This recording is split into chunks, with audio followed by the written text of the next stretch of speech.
Several years ago, I was at a place professionally where I was trying to kind of figure out which direction that I wanted to go. I was thinking that I wanted to maybe make a pretty significant vocational shift in my life.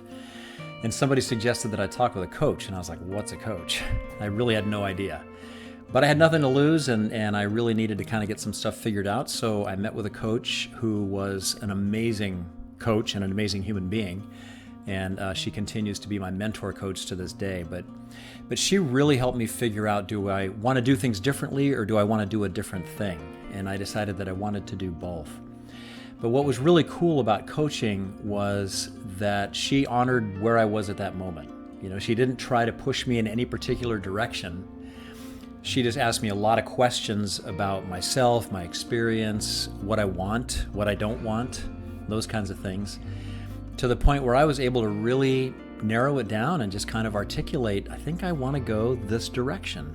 And she helped me kind of surface what for me became my agenda. And she was super supportive. She was my champion. She was in my corner all the way. I never felt judged, and I never felt any of those things that we sort of fear when we go in and we share with somebody what we're kind of dealing with.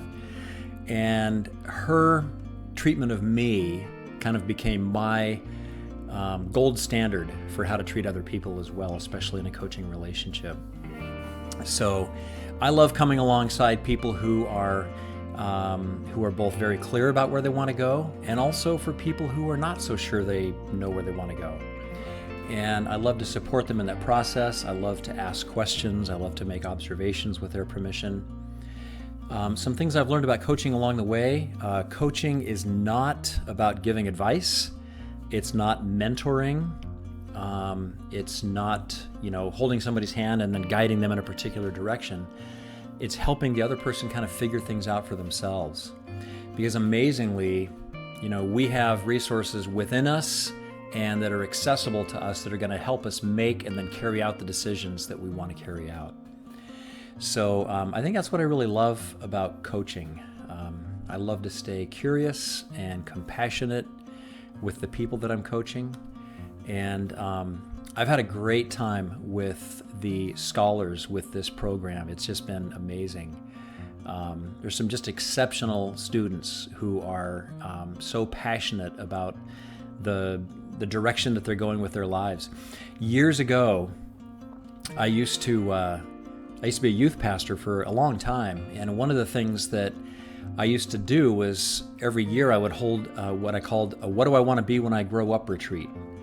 And so I would take this, huge group of high schools with a bunch of, adult advisors and stuff, and we would head up to some cabin somewhere, and we would just have a whole weekend where we talked about, what are your passions? Like, what are the directions that you really want to be heading?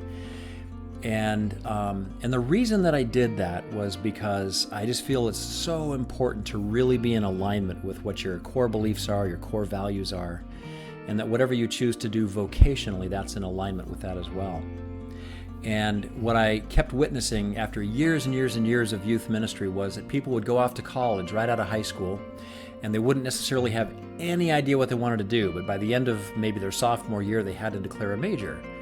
And so they would say, marine biology, like I got to pick a major, and that sounds fun, working with seals and whales and stuff. And then they would get their degree, and then they would come back home and move back in with their parents, and then try to figure out what they actually wanted to do with their lives. And it isn't that there's no value in going to school, even if you're not sure what you want to do. There's actually a lot of value in that. There can be anyway. But it's also an expensive route to take, with possibly some kind of wasted energy along the way. And so I love helping people kind of figure out and fine-tune what it is that they really want to do. And that may change down the line somewhere, and that's totally fine. But at least, kind of moment by moment, am I following my passions, my convictions, my giftedness? That's the kind of stuff that really, really gets me excited. And that's one of the reasons I love being a part of this program.